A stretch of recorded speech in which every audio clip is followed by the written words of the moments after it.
मेरे जो दोनों पेरेंट्स हैं वो फिजिकली चैलेंज है, तो उनके बहुत हेल्थ इश्यूज़ थे। तो मैं सबको यही बोलूँगी कि प्लीज़ किसी को भी उनके फिजिकल कंडीशन पे जज मत करो। आपको नहीं पता कि वो इंसान कितनी मेहनत कर रहा है। इस एग्ज़ाम में 2-2.5 साल हो गए हैं एक शेल में रहते हुए। जब मेरा 2021 वाला अटेम्प्ट, दो मैंने वो पढ़ के नहीं दिया था अच्छे से, लेकिन जब मेरा वो 0.9 से ही मिस हो गया था तो मैं बहुत हताश हो गई थी उस टाइम पे। मुझे अभी भी याद है कि पूरी रात मैं रोई थी। मेरा जो उसी टाइम पे जो ACF एग्जामिनेशन हुआ था RPSC द्वारा, उसमें भी मेरा इंटरव्यू कॉल 4 मार्क्स से मिस हो गया था। तो जब मेरा वो भी मिस हो गया तब भी मैं बहुत रोई। मेरी मदर जो है, चाहे उनकी सफरिंग्स या उनकी सैक्रिफाइसेस कितने भी हो, लेकिन उन्होंने हमेशा मुझे एक ही बात बोली है कि अगर तेरा नहीं होगा तो किसका होगा। हेलो एवरीवन, मेरा नाम पारुल चौधरी है और मैंने राजस्थान एडमिनिस्ट्रेटिव सर्विसेज 2023 में रैंक 193 सिक्योर की है। आज मैं दिल्ली नॉलेज ट्रैक के माध्यम से मेरी जो स्ट्रैटेजी रही है जिसने मुझे रैंक सिक्योर करने में हेल्प की है, वो मैं आप सबके साथ में शेयर करूँगी। तो मैं बेसिकली डाडरिया कला जो गांव है नागौर डिस्ट्रिक्ट में, मैं वहाँ से बिलोंग करती हूँ। लेकिन मेरे पापा जो हैं वो राजस्थान यूनिवर्सिटी में यहाँ पे पोस्टेड थे, तो हम लोग हमेशा जयपुर में ही रहे हैं। मेरी पूरी जो एजुकेशन हुई है वो जयपुर में हुई है। मैंने अपनी ग्रेजुएशन महारानी कॉलेज से कंप्लीट की है, जो कि BSc ऑनर्स थे जूलॉजी में। फिर मैंने अपना पोस्ट ग्रेजुएशन किया जो कि MSc था जूलॉजी में। अब अगर मैं अपनी इस जर्नी की बात करूं तो मैंने सबसे पहले UPSC के लिए प्रिपरेशन स्टार्ट की थी, लेकिन वहाँ पे मेरा प्रीलिम्स जो है वो क्लियर नहीं हो पाया था। तो उसके बाद से मैं RPSC में शिफ्ट हो गई थी। मैंने जो RAS का पहला अटेम्प्ट था वो 2021 में दिया था। अब वो अटेम्प्ट मैंने प्रिपरेशन के साथ नहीं दिया था, वो just for the sake of giving जो है वो मैंने दे दिया था। लेकिन उस एग्ज़ाम में भी बहुत सारी डिफ़िकल्टीज़ थी जो फेस करनी पड़ी थी। मेरे जो दोनों पेरेंट्स हैं वो फिज़िकली चैलेंज है, तो उनके बहुत हेल्थ इश्यूज़ थे। तो मेरी मदर जो है वो बेड रिडन थी उस टाइम पे। तो क्योंकि इसीलिए मेरे पोस्ट ग्रेजुएशन और ग्रेजुएशन के बीच में भी 1 साल का गैप हो गया था। और जो मेरे पुराने पहले जो, चाहे वो UPSC में अटेम्प्ट हो या RAS 2021 हो, तो मेरा बहुत हैम्पर हो गया था क्योंकि मुझे एंग्जाइटी बहुत ज़्यादा हो गई थी उस टाइम पे कि मैं पढ़ाई कैसे करूँगी, कैसे सारी चीज़ें मैनेज होंगी। तो उस टाइम पे मेरी अच्छी पढ़ाई नहीं हो सकी। लेकिन वो बोलते हैं ना कि अगर तुम मेहनत करते रहो और बहुत ही अच्छे लोगों का तुम्हारे साथ सपोर्ट हो तो चीज़ें मुमकिन हो जाती है। मेरी मदर जो है, चाहे उनकी सफरिंग्स या उनकी सैक्रिफाइसेस कितने भी हो, लेकिन उन्होंने हमेशा मुझे एक ही बात बोली है कि अगर तेरा नहीं होगा तो किसका होगा। वो हमेशा मुझे यही बोलती थी। और मेरे फादर है वो भी यही बोलते थे कि नहीं, तू मेहनत कर, भगवान है वो तुम्हें देगा। तो हमेशा से उनका सपोर्ट रहा है। इसकी वजह से ही मैं आगे की अपनी जो प्रिपरेशन है वो मैं जारी रख पाई। तो मैंने जो अपना 2023 वाला जो अटेम्प्ट था वो मैंने पूरी प्रिपरेशन के साथ में दिया और उनका जो परिणाम स्वरूप है मैंने रैंक 193 जो है वो सिक्योर की। और जो 2024 RAS है उसमें भी मेरा इंटरव्यू कॉल है। अब अगर मैं बात करूँ अपने पेरेंट्स की जर्नी की, तो मेरे पेरेंट्स की जर्नी बहुत चैलेंजिंग रही है। क्योंकि जैसे कि हम लोग नॉर्मली अपनी सोसाइटी में देखते हैं कि अगर कोई भी इंसान डिसेबल्ड है तो उसको बहुत अजीब सी नज़रों से देखा जाता है। लोग आपके फिजिकल कंडीशंस पे आपको जज कर लेते हैं। लोग ये नहीं सोचते हैं कि वो लोग हैं तो वो भी अपने बच्चों के लिए कितनी मेहनत कर रहे होंगे या उनके बच्चे भी केपेबल हो सकते हैं। मैं बस डिसेबल्ड, मेरा हमेशा से उद्देश्य यही रहा है कि मेरे पेरेंट्स ने जितना स्ट्रगल किया है, जो बातें उनको सुननी पड़ी है। क्योंकि कोई भी इंसान जो होता है वो जानबूझ के फिजिकली डिसेबल नहीं होता है, लेकिन लोग उनको आसपास में बहुत दोष दे देते हैं कि उनको बहुत सारी चीज़ें बोली जाती है कि आपके कर्मों का फल था पुराने जन्म में, या फिर आपके शायद कुछ ऐसा हुआ होगा कि आप ऐसे हो गए हो। तो मैं सबको यही बोलूँगी कि प्लीज़ किसी को भी उनके फिजिकल कंडीशन पे जज मत करो। आपको नहीं पता कि वो इंसान कितनी मेहनत कर रहा है किसी भी चीज़, किसी भी फील्ड में। तो मेरे पेरेंट्स ने मेरे लिए, मेरे छोटे भाई के लिए बहुत हेल्प की, बहुत सैक्रिफाइसेस की, बहुत स्ट्रगल की, जिसकी वजह से आज मैं खुद को बहुत सौभाग्यवती मानूंगी कि मैं यहाँ पे आज बैठी हूँ आप लोगों के सामने अपनी स्ट्रैटेजी शेयर कर रही हूँ, और वो सिर्फ मेरे पेरेंट्स की वजह से है। तो मैं हमेशा से डिसेबिलिटी को एक प्लेटफॉर्म देना चाहती थी। बस मुझे यही बताना था कि जो डिसेबल पेरेंट्स होते हैं वो भी अपने बच्चों को बच्चों को कामयाब कर सकते हैं। जब मैंने 2023 वाला मेंस दिया तो उस टाइम पे मैं एक प्राइवेट स्कूल में पढ़ाती थी। हाफ टाइम में मैं जाती थी पढ़ाने के लिए। तो वहाँ पे भी बस मेरा ये रहता था कि मैं स्कूल भी अगर मैं जा रही हूँ तो उसके बाद वाला जो टाइम है वो मैं बिल्कुल भी ख़राब ना करूँ। अपना पूरा दिन जो है वो मेरा पढ़ाई को ही डेडिकेटेड रहे। और उसके साथ में जो मेरी मदर की जो हेल्प होती थी किचन में, वो मैं करवा देती थी, क्योंकि मेरी मदर जो है वो खाना बना देती थी और बाकी जो काम होते थे जैसे यूटेंसिल क्लीनिंग या फिर जो घर की जो साफ़ सफाई है वो मैं उनको हेल्प कर देती थी।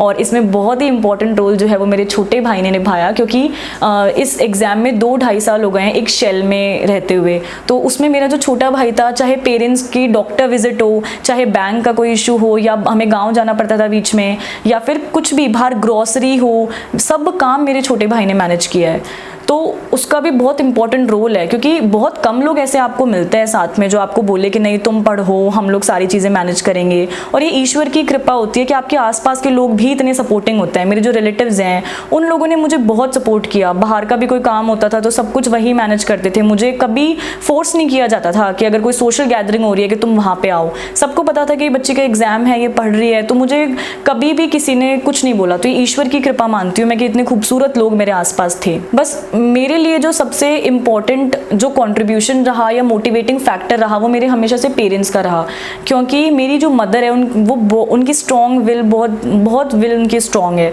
तो हमेशा से एक वो मोटिवेशन के तौर पे मेरे साथ में रही, क्योंकि हमने देखा कि उनका एक ही हाथ काम करता है। तो बहुत बार ऐसा होता था काम करते करते वो दर्द करता था, लेकिन तो भी कभी भी उन्होंने मुझे ये नहीं बोला कि मेरे हाथ में दर्द हो रहा है, तू भी प्लीज़ मेरी हेल्प कर दे। हमेशा से वो ये कहती थी कि अगर तू पढ़ रही है तो तू पढ़, जो भी मेरा काम है वो मैं मैनेज करूँगी। मेरे भाई ने अपनी स्टडीज़ के साथ में घर का काम मैनेज किया, लेकिन मेरे पेरेंट्स के द्वारा मुझे बहुत कम मतलब कि उस चीज़ के लिए बोला गया कि तुम भी प्लीज़ किचन में आओ, हमारी ये हेल्प करो। वो मैं करवाती थी क्योंकि मुझे पता था कि मेरी मम्मी परेशान हो रही है। पर मेरे पेरेंट्स का जो सैक्रिफाइसेस हैं, जो स्ट्रगल है, मैं कभी भी उस चीज़ को नकार नहीं सकती इस पूरी जर्नी में, और वो बहुत ही इंपॉर्टेंट रोल प्ले करता है। इसके साथ में इस पूरी जर्नी में बहुत खूबसूरत लोग मिले जिन्होंने हर मोड पे मुझे गाइड किया, चाहे वो फ्रेंड्स हों, चाहे वो रिलेटिव हों, चाहे वो गाइड हो, चाहे मेंस हो, प्रीलिम्स हो, इंटरव्यू हो। पूरी जर्नी में उन्होंने मुझे बहुत सपोर्ट किया, बहुत गाइड किया। हमेशा से वो मुझे बहुत हेल्प करते थे, और उन्हीं सबकी ब्लेसिंग्स है, उन सबका आशीर्वाद है कि मैं आज यहाँ तक आप सबके बीच में पहुँची। जब मेरा 2021 वाला अटेम्प्ट, दो मैंने वो पढ़ के नहीं दिया था अच्छे से, लेकिन जब मेरा वो 0.9 से मिस हो गया था तो मैं बहुत हताश हो गई थी उस टाइम पे। मुझे अभी भी याद है कि पूरी रात मैं रोई थी, और बस मैं रोते रोते यही सोचे जा रही थी कि भगवान मेरे साथ में ऐसे क्यों किया आपने, मेरा पॉइंट से मिस हुआ है। मेरा जो उसी टाइम पे जो ACF एग्जामिनेशन हुआ था RPSC द्वारा, उसमें भी मेरा इंटरव्यू कॉल 4 मार्क्स से मिस हो गया था। तो जब मेरा वो भी मिस हो गया तब भी मैं बहुत रोई कि मेरे साथ में क्यों हो रहा है ऐसा, हमेशा मेरे ही एग्जाम्स क्यों रुकते हैं। तो वो वाला जो पूरा फेज था वो बहुत चैलेंजिंग था। मतलब उस टाइम ऐसा लगता था कि मैं कुछ भी कर रही हूँ, मैं हर चीज़ में फेल हो रही हूँ, क्योंकि मतलब कुछ हो ही नहीं रहा था उस टाइम पे। मुझे ऐसा लगता था कि मैं मेहनत बहुत कर रही हूँ लेकिन उसका परिणाम 0 निकल रहा है बिल्कुल। और जब आसपास अपन देखते हैं कि जो दोस्त हैं उनकी अच्छी पैकेजेस पे जॉब्स लग गई हैं, पैरेलल वर्ल्ड ही चल रहा है अलग, तो उसमें और ज़्यादा मतलब बुरा फील होता था। तो उस टाइम पे मेरी जो मदर थी वो मुझे यही बोलती थी कि तुम्हें ये नहीं सोचना है कि तुम इतने पीछे रह गए या वो लोग इतने आगे रह गए, क्योंकि हर इंडिविजुअल की जो जर्नी होती है वो अलग अलग होती है। दो लोगों की जो परिस्थितियां हैं वो कभी भी सेम नहीं हो सकती है। तो कभी भी खुद को किसी दूसरे से कंपेयर मत करो कि तुम अभी पीछे रह गए हो और वो इंसान आगे निकल गया है। ऐसा नहीं होता है। हर जने की अपनी स्ट्रगल है, हर जने की अपनी मेहनत होती है। तो कभी भी प्लीज़ अपने आप को किसी दूसरे के साथ में कंपेयर आपको बिल्कुल नहीं करना है। आप बस आपका जो स्ट्रगल हो रहा है, आपकी जो भी जर्नी रही है, आप उसको जारी रखिए। आपको ये नहीं पता है कि आपका सिलेक्शन किस अटेम्प्ट में हो जाए, तो आपको पढ़ाई हमेशा से करनी है। और मैं ये बोलूँगी कि अपनी प्लीज़ मेहनत जो है वो मेहनत को आपको नहीं छोड़ना है, क्योंकि आपको जैसे मेरा 2021 वाला जब प्रीलिम्स रुक गया था तो मैं इतना रोई थी, मतलब मम्मी के सामने। उस दिन मुझे अभी भी याद है मेरी मम्मी मेरे साथ में सोई थी क्योंकि उनको डर लग रहा था कि मैं कुछ कर ना लूँ, ऐसे 0.9 से रुका था तब। तो वो चीज़ अगर मैं देखूँ और अगर मैं अब देखूँ कि मेरी 2023 में 193 रैंक है, तो मैं बहुत ब्लेस्ड फील करती हूँ कि मेरे साथ में वो चीज़ हुई। क्योंकि अगर वो चीज़ नहीं होती तो शायद मुझ में वो फ्यूल नहीं आता कि मुझे बहुत अच्छे से बाउंस बैक करना है। तो मैं वो बोलूँगी कि थोड़ा सा भरोसा रखो, थोड़ा सा सब्र रखो, क्योंकि वो जो बुरा फेज़ होता है ना, वो एक पर्टिकुलर फेज़ होता है, वो एक कोटा होता है। अगर आपने वो कोटा पहले ही आपने पूरा कर दिया, वो फेज़ आपने पहले ही निकाल दिया ना, तो आगे ऐसी चीज़ें मिलेंगी आपको जो आपने कभी सोची भी नहीं होगी। क्योंकि अगर मैं अपनी बात करूँ तो मेरे ना इतने अच्छे कोई फ्रेंड्स थे, ना ही मेरे पास इतने अच्छे कोई गाइड थे जो मुझे इस पूरी जर्नी में गाइड कर सके, क्योंकि मैंने कभी कोचिंग नहीं की थी। मैंने हमेशा से घर पे बैठ के पढ़ाई की थी। लेकिन वो शायद भगवान की कृपा थी कि मुझे इतने खूबसूरत लोग मिले अपनी इस पूरी जर्नी में, जिन्होंने हमेशा मुझे यही बोला कि नहीं तू कर लेगी, तुझसे हो जाएगा, अगर तेरा नहीं होगा तो किसका होगा। तो उन लोगों के जो वर्ड्स थे उन्होंने मुझे इतनी हेल्प की कि मैं आप लोगों को बता नहीं सकती हूँ। तो मुझे ऐसा लगता है कि अगर मेरी जैसी लड़की जो घर बैठ के मतलब प्राइवेट जॉब करके सारी चीज़ें संभाल के अगर कर सकती है ना, तो मैं बोलती हूँ आप तो डेफिनेटली कर सकते हो। और अगर आपने वो एक जो डिफ़िकल्ट फेज़ है वो आपने निकाल दिया ना, तो फिर आगे फतह ही फतह है। आपको नहीं पता आपका किस अटेम्प्ट में सिलेक्शन हो जाए, आपकी क्या रैंक बन जाए, हर बच्चे की अलग स्टोरी है। हमें जब हम स्ट्रगल फेज़ में होते हैं ना, हमें ऐसा लगता है कि भैया हमसे ज़्यादा स्ट्रगल कोई नहीं कर सकता, मतलब हम पे ही सब कुछ, हम पे ही सारे पहाड़ टूट चुके हैं। लेकिन प्लीज़ बाहर जाके देखिए, बाहर बहुत दुखी लोग हैं। जब मेरी मम्मी का हमें हाथ का ऑपरेशन करवाना था तो हम SMS हॉस्पिटल में जाते थे और महावीर विकलांग समिति जो है, हम वहाँ जाते थे। तो आप यकीन नहीं करोगे, वहाँ पे हम लोगों ने ऐसे स्टूडेंट्स को देखा है, मतलब उनको देखते ही मेरे आंखों में से आंसू आ जाते थे, क्योंकि ऐसा भी होता है मतलब लोगों के साथ में। तो मैं यही बोलूँगी कि हम लोग बहुत ब्लेस्ड हैं। अगर हमारे दोनों पैर चल रहे हैं, हमारे दोनों हाथ चल रहे हैं, हमारी आंखें चल रही हैं, हमारा दिमाग चल रहा है, तो हम लोग बहुत ब्लेस्ड हैं। हमें हमेशा ग्रैटिट्यूड होना चाहिए कि हमें अगर पढ़ने के लिए किताबें मिल रही हैं, हम लोग को तो यही ग्रेटफुल होना चाहिए कि हम लोग पढ़ पा रहे हैं। बहुत सारे तो ऐसे बच्चे होते हैं जो पढ़ ही नहीं सकते हैं, जो पढ़ ही नहीं पाते हैं अपनी पारिवारिक परिस्थितियों को लेके। तो मैं यही बोलूँगी कि प्लीज़ ग्रेटफुल रहिए, जो भी आपको मिल रहा है वो बहुत अच्छा मिल रहा है। कुछ लोगों को तो वो भी नहीं मिल रहा है। और जो भी आप डिफ़िकल्ट सिचुएशन में हैं, प्लीज़ उस पर आप थोड़ा सब्र रखो और अपनी मेहनत जारी रखो। देखो, अगर आपका इंटेंट जो है वो आपका बहुत अच्छा है, अगर आपकी मेहनत सच्ची है ना, तो आपको रिजल्ट्स डेफिनेटली मिलेंगे। क्योंकि ऐसा कभी भी नहीं हो सकता कि आपकी पूरी पढ़ाई हो, आपकी मेहनत हो, वो ख़राब हो जाए।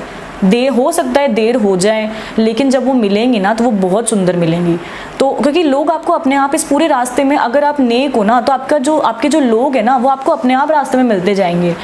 तो इस चीज़ की तो आप सोचिए ही मत। तो आपको लोग अपने आप मिलेंगे, आपको गाइड वो लोग करेंगे। मेरी इस जर्नी में इन सब लोगों का बहुत ज़्यादा योगदान रहा है।